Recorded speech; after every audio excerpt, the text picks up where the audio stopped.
ಪ್ರೀತಿಯ ಸಹಪಾಠಿಗಳೇ ಅಸ್ಸಲಾಮು ಅಲೈಕುಂ. ಲೋಕ ಪ್ರವಾದಿ ಮೊಹಮ್ಮದ್ ಮುಸ್ತಫಾ ಸಲ್ಲಲ್ಲಾಹು ಅಲೈಹಿ ವಸಲ್ಲಂ ತಂಗಳವರ ಜನ್ಮದಿನವಾಗಿದೆ. ನಾವು ಆಚರಿಸುತ್ತಿರುವುದು, ನಾವೆಲ್ಲರೂ ನಮ್ಮ ವರ್ತನೆ ಗಂಭೀರವಾಗಿ ಆಚರಿಸುತ್ತೇವೆ. ಕೇಕ್, ಲಡ್ಡು, ಪಾಯಸ ಮಾಡಿ ವಿತರಿಸುತ್ತೇವೆ ಅಲ್ಲವೇ? ಸಹಪಾಠಿಗಳು ಕಾಣುವಾಗೆ ಹ್ಯಾಪಿ ಬರ್ಡೇ ಟು ಯು ಎಂದು ಹೇಳಿ ಅಭಿನಂದಿಸುತ್ತಾರೆ. ಆದರೆ ಮುತ್ತು ನಬಿಯ ಜನ್ಮದಿನವಾಗಲ್ಲ, ತುಂಬ ಒಳ್ಳೆಯ ರೀತಿ ಆಚರಿಸಬೇಕು.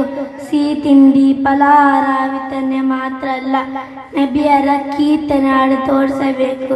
ನಬಿಯರ ಜೀವನದಲ್ಲಿ ಅಳವಡಿಸಬೇಕು.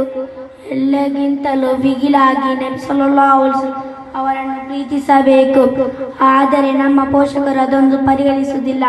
ನಮ್ಮ ವರ್ತನೆ ಮಾತ್ರವಾಗಿದೆ, ಅವರ ವೇಷ ತುಪ್ಪಡಿಸುವುದು ಸರಿಯಲ್ಲ. ನಮ್ಮನ್ನು ಮರೆತರೂ ಪರವಾಗಿಲ್ಲ, ನಮ್ಮ ಮುತ್ತು ನಬಿಯನ್ನು ಮರಿಬಾರದು, ನಿಲ್ಲಿಸುತ್ತೇವೆ. ಅಸ್ಸಲಾಮು ಅಲೈಕುಂ.